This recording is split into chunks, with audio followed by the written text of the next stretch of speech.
Everything all right?" His voice was low, soft, almost gentle, but there were no soft, gentle edges to this man. She rocked some more and nodded her head while she took another puff of her pipe, studying him. Ezekiel was stunning. A man's man. He looked rough and dangerous. There was no hiding either fact because the evidence clung to him like a second skin. He didn't just look those things. He was both. And no one was silly enough to challenge him.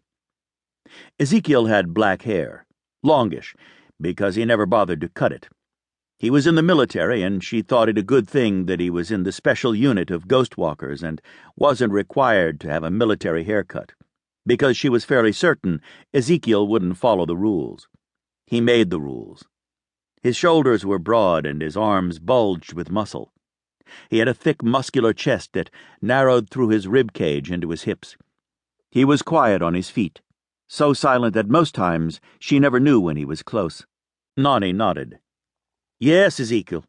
I need another favor if you don't mind." His eyes rested on her face, and she calmly took another puff from her pipe, keeping the shiver to herself. Those eyes were penetrating, eyes that could see right through to a man's soul, or a woman's. She shivered again, deep inside, and his eyes darkened, as if he saw that. Still, she had to be brave. Someone had to save Ezekiel.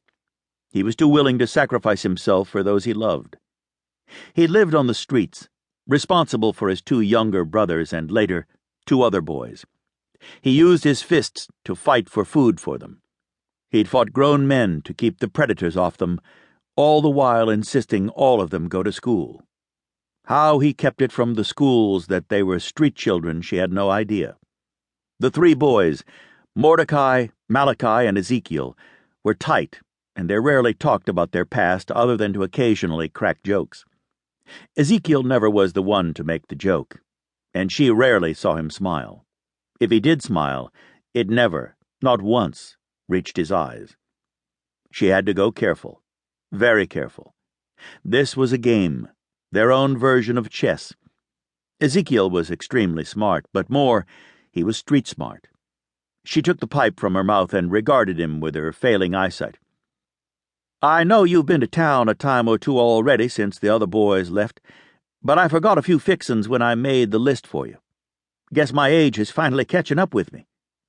Throwing her age at him was always a plus. He couldn't argue with that. His gaze jumped to hers and stayed there, made it impossible to look away. She was very glad she was past 80 and knew how to keep a poker face. He didn't believe a word she said, most likely because it wasn't the truth. She just knew it was imperative Ezekiel Fortunes go to New Orleans, into the French Quarter. Why? She didn't know. Only that he had to go. He wouldn't have liked it one bit if she'd tried to tell him she had the second sight and her visions were all about him. He didn't respond. He wasn't going to make it easy on her. She didn't mind. She quite enjoyed her little game with him. "I made a list of ingredients. You'll have to get them at the specialty store in the French Quarter. It's right off of Jackson Square. You know the one I'm talking about. All the spices." He was nodding, but his gaze never left her, and that look was difficult to face. But she did it. For his sake. "Been there 3 times in the last week, Nani." She liked that he spoke low, velvet soft. His voice was like that, but it carried a menace that sent chills creeping down her spine, and she wasn't afraid of very much. "I know. I just forgot." He shook his head. "You don't forget things."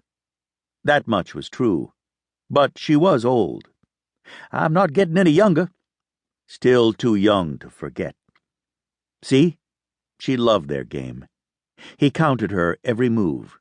He was gentle about it, deceiving his opponents into thinking they had him, but she knew better. She knew he wasn't buying into her story at all. She loved that about him, so much so that she took her pipe out of her mouth and smiled at him. "Nice of you to say that, Ezekiel. Sad truth is, I do forget a few things now and then." He was going to let her get away with it. His face didn't change. Neither did his eyes, but his energy did. She knew he was letting it go because he cared about it.